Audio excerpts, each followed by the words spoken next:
The borders of countries have changed a lot over a few thousand years. After all, there was a time when Mali was the richest country on the planet and Mongolia ruled most of Europe and Asia.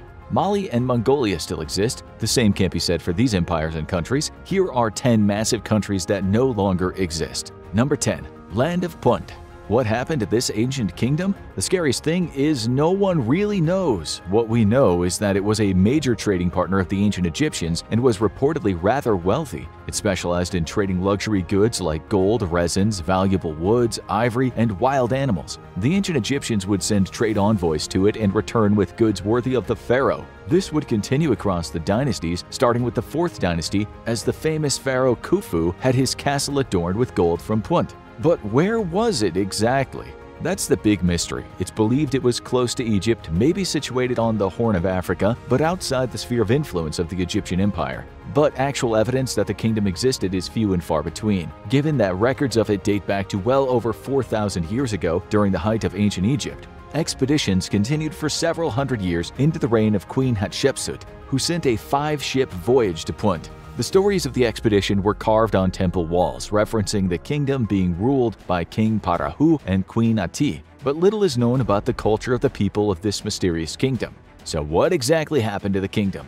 Much like its location, it's largely a mystery. While current-day Somalia is seen as the most likely location for this mysterious kingdom, and today a small region called Puntland exists in the country, other theories point to the Arabian Peninsula or even Sri Lanka as the location for the ancient nation, which would have made the voyage from Egypt much lengthier. As for what happened to the land of Punt, the odds are it was overrun by one of the many larger empires surrounding it, after which the land of Punt faded into myth. But some ancient countries left their mark on history. Number 9. Babylon.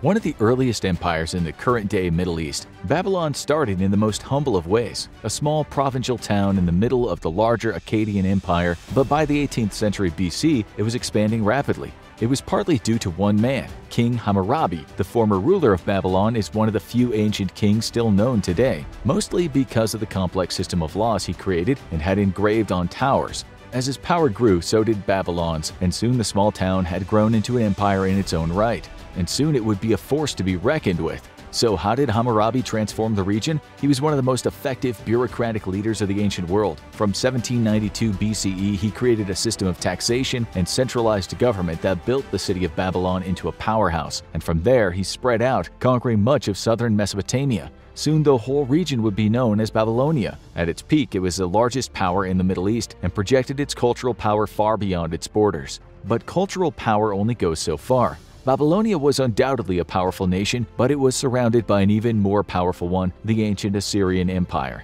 While Hammurabi's empire spread far and wide, the area didn't really have defensible borders, leaving the city of Babylon vulnerable to attack. After Hammurabi, his successor quickly lost a lot of the empire's territory, and Babylon would eventually be sacked, bringing an end to the ancient civilization. This included the loss of one of the 7 wonders of the ancient world, the Hanging Gardens of Babylon. But no one is immune to the decline of empires. Number 8. Assyria. Empires rise and fall in a hurry sometimes, as Babylonia only lasted a little more than a generation at its peak. And then there are those that can span thousands of years and overrun everyone in their way, as was the case with Assyria, a massive Mesopotamian civilization which first emerged as a city-state in the 21st century BC. It would exist as a regional power for 700 years before expanding massively and becoming the most powerful empire in the region. At its peak, its base in modern Iraq would expand in all directions, occupying parts of modern-day Turkey and Egypt, and it seemed unbeatable. For a long while, the Assyrian Empire was the strongest military power in the world and its largest empire. While its city-state period was marked by frequent upheaval and colonial occupation, once it rose as an empire in the 14th century BCE, it seemed like no one could stop it. The Assyrian army was known for its ruthless tactics, including making copious use of infamous torture of flaying. But while it was known as a warrior society whose kings often led the army, it also developed effective administrative systems that could manage its large territory better than its rivals. In many ways, it was the blueprint for the empires that came after, like Rome. So, what went wrong? It's a common cause for the end of empires, a change in leadership. Sargon II and his son were the empire's strongest leaders, but not long afterwards in the 7th century BCE, the empire became preoccupied by the issue of Babylonian rebels. Frequent revolts, along with the invasion of the Medes people from modern-day Iran, led the empire to crumble. Assyria soon ceased to exist as an independent state, but it left a legacy. Its religion and culture are among the most influential in ancient times, and many remnants of its culture still exist today. Assyria has many more artifacts left compared to other empires of the time, and they can still be seen in museums around the world. This next empire gave the world's most powerful a run for its money. Number 7. Carthage. Few things are more important to an empire than access to the ocean, and an empire setting up shop in the Mediterranean Sea would have a big advantage. So around the 9th century, colonists from the Phoenician city-state of Tyre settled in North Africa. The colony of Carthage would soon grow into the Mediterranean's most powerful empire, spreading across both sides of the sea as far as Iberia and becoming the most powerful trading empire around. Their economy soon exploded as they dominated the region's supply of agricultural products and luxury goods. And with financial success came military success. Carthage took a different approach to many other empires. Instead of staffing its army with its own soldiers, it could pay handsomely, and its army was heavily composed of mercenaries and associates from other kingdoms. That meant they could continue to expand and turn each new conquest into a source of soldiers. While they were undoubtedly an imperial power, their arrival was associated with prosperity, which made it easier for them to occupy new territories. But their expansion meant frequent conflict with the Berbers of Africa, the Greeks of Sicily, and various European empires that were rising to their north, and one of them would ultimately spell their end. Carthage met its biggest challenge yet in the up-and-coming Roman Empire. After 6 centuries of dominance in the region, Carthage was up against a power just as well-equipped and as imperialistic as it, and their eventual battles would be among the most brutal the world had ever seen. The Punic War saw some of the most advanced naval battles in history, and Carthage managed to survive the first 2 wars. In fact, they managed to successfully invade Rome during the Second Punic War thanks to their famous general Hannibal Barca. But they wouldn't be so lucky the third time. Rome successfully sacked Carthage after a 3-year siege, and it became yet another Roman colony. Now let's jump ahead a lot. Number 6. Federal Republic of Central America. North America is a series of 3 huge countries: Canada, the United States, and Mexico. And then you get down there and find a whole bunch of small countries connecting it to South America. But it didn't always look like that. In fact, 5 of the countries of Central America used to be a single entity, and it all comes back to the days of the Spanish occupation of much of the country. In the middle of the Mexican War of Independence, the smaller countries of Central America decided to take advantage, and only 2 weeks before Mexico gained its independence, they declared their own and hoped the colonial power would be too busy to notice and bring them back under its control. The results were mixed. The royal governors of the 5 provinces of Guatemala, Nicaragua, Honduras, Costa Rica, and El Salvador all voted to take their independence on September 15, 1821, and became a unified country, and it was a very short-lived entity. The new federal government in Guatemala soon had trouble keeping the various states in line and ultimately decided to vote to be annexed by the newly formed Empire of Mexico. However, Costa Rica decided not to join Mexico, and it seemed like civil war was imminent, until Mexico established a republic 2 years later and offered the Central American region a chance to determine its own fate. A rocky 2 decades were ahead. The Assembly elected Manuel José Arce as president in their first action as an independent nation, and he quickly dissolved the Assembly and began acting as a dictator. A civil war soon broke out, with Honduran forces winning the day and installing their own president. Conflict continued between the provinces for the next 17 years, but it was clear the grand experiment wasn't working. While the colonies of the United States had enough in common to work as a unified nation, at least for a while, the same just wasn't working out here. So in 1840, 4 of the 5 states had declared independence, and El Salvador joined them to officially bring an end to the Federal Republic of Central America. It wouldn't be the only upheaval caused by Spain's presence. Number 5. Republic of Texas.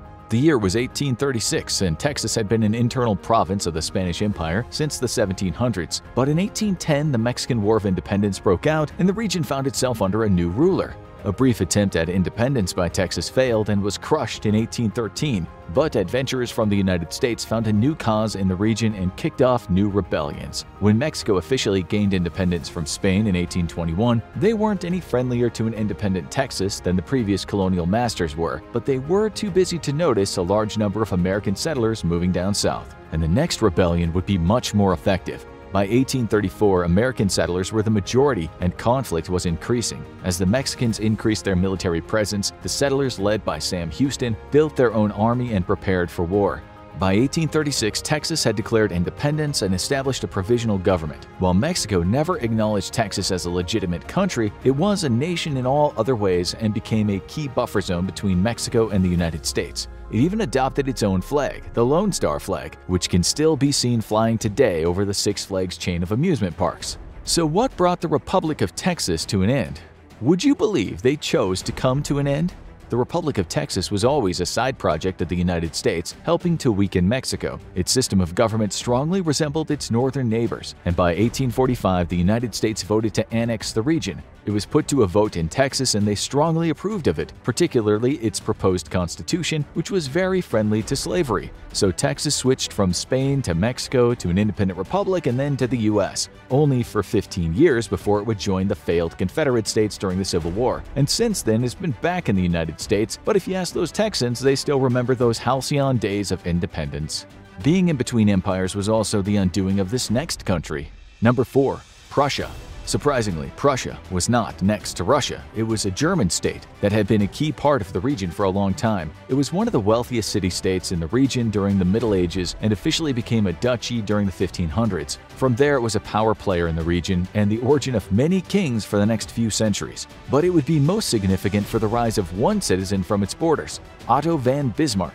The ambitious minister in Prussian politics worked with the local king to unify the various German provinces, and for the first time in European history, Germany was a united nation.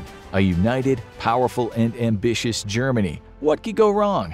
The king was now the German emperor, and von Bismarck was the most powerful man in Prussian history. This led to wars with Denmark over the incorporation of several German provinces, and later a larger war with Austria. Prussia sought to preserve its past alliance with Austria, so it didn't annex the territory after winning the war, but it massively expanded its territory into a larger German confederation. From a small group of city-states to a powerful empire, Prussia was now the seat of power in Germany, and it would later go to war with France to expand its territory even further. But the 20th century was looming. Germany had a new emperor in the young Kaiser Wilhelm II, and there were rough waters ahead. So what led to the end of Prussia? No surprise, it was the World Wars. Prussia was part of the losing side of World War I, and the monarchies were abolished in a mostly bloodless revolution in the aftermath. Prussia gained independence as a republic in the aftermath, but it was only a shell of its former self. In a Europe where Germany's influence had been diminished, a German-engineered coup in Prussia in 1932 essentially turned over control of the country to loyalists in Germany, turning it into a puppet state. And as the Nazis took over, any attempt to reassert independence would not be tolerated. So Prussia ended its run as an independent nation as a faint remnant of a once powerful empire, and its territory was eventually divided between multiple countries in Europe in 1947. And no one is immune, not even the largest country in the world. Number 3. Soviet Union.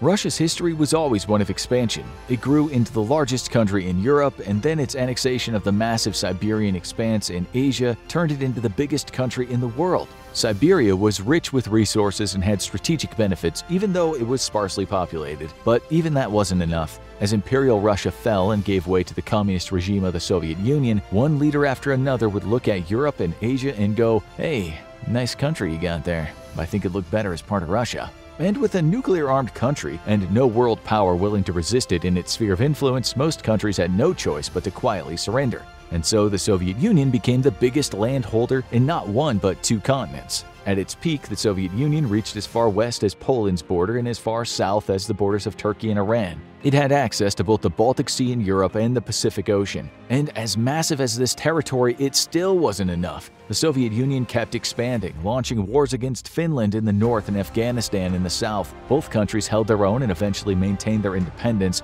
but not every country that wasn't conquered was free. Many countries like Poland, East Germany, and Yugoslavia had Soviet-backed communist governments that essentially functioned as annexes of the larger power. But nothing lasts forever. The Soviet Union's international power was massive, holding the United States to a stalemate and sponsoring communist takeovers as far as the Caribbean and Vietnam. But inside the country, trouble was brewing. The oppressive nature of the government wore on the people, economic problems and starvation were common, and the various factions of the Communist Party were increasingly in conflict. When the hardlined communists tried for a coup against moderate leader Mikhail Gorbachev, they were stopped by democratic forces, and the Soviet Union fell. In the aftermath, countries including Ukraine, Belarus, Central Asian republics like Kazakhstan declared their independence and cut the Soviet Union's territory down massively.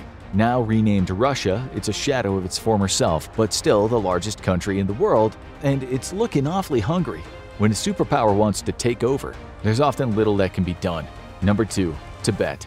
Tibet is one of the highest regions in the world, covering much of the Himalayas, including the massive Mount Everest. Home to the Tibetan people and other ethnic groups, it was often used as a bargaining chip between empires. But in the 7th century, it was an empire in its own right. By the 9th century, it was a powerful empire reaching all the way from northwest China to Bengal in India. However, it eventually splintered and a central Tibetan government emerged in Lhasa. But even today, many Tibetans look back at the era of Greater Tibet and dream of the day it'll be restored to its former glory. But they'll have to do that in exile, because today Tibet isn't a country at all.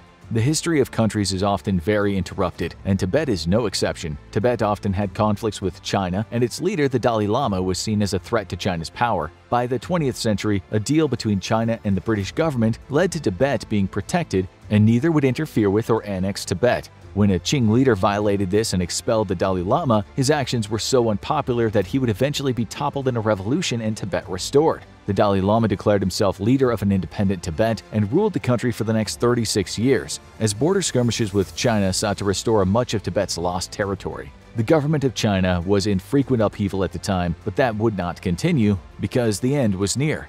When the People's Republic of China brought communist rule to China in 1950, the new government at first seemed reasonable. They guaranteed Tibet autonomy but wanted it to acknowledge itself as part of China. Being annexed by China left the Dalai Lama little choice and he signed, only for China to largely run roughshod over every part of the agreement. The Dalai Lama found himself in exile once again. The practice of Buddhism was oppressed by the atheist state, and the ethnic citizens of Tibet were forced to integrate into Greater China or face imprisonment or worse. So Tibet's time as an independent nation came to an abrupt end, and the world condemned these oppressive actions. But no one was willing to go to war for Tibet, so the Free Tibet movement continues to this day.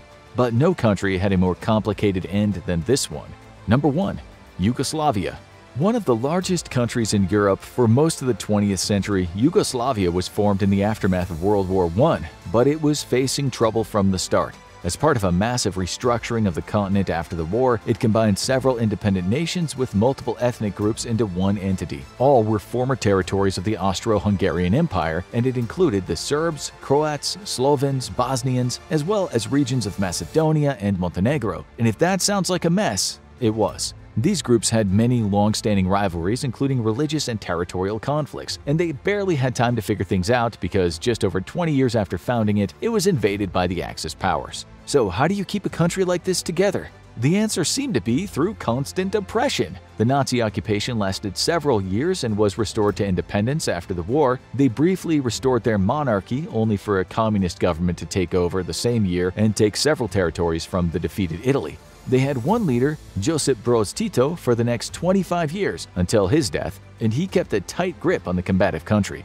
But much like in the Soviet Union, trouble was brewing. Economic issues would lead to the collapse of the country in the 1980s, and all the long simmering ethnic tensions would boil over. And Yugoslavia's divorce would be one of the world's ugliest. With 6 republics within its borders, it soon broke up into independent nations of Bosnia and Herzegovina, Croatia, Macedonia, Montenegro, Serbia, and Slovenia, with the fates of Kosovo and another province undetermined. And it wasn't long before the former member states of Yugoslavia went to war, with Serbia being the main aggressor and its leader, Slobodan Milosevic, eventually being tried for genocide at The Hague. Today, Kosovo is independent as well, although not officially a member of the United Nations due to Russia's interference, and tensions between these fractious family members are far from over. Want to know about the collapse of one of the biggest empires of all time? Check out what caused the Roman Empire to collapse, or watch this video instead.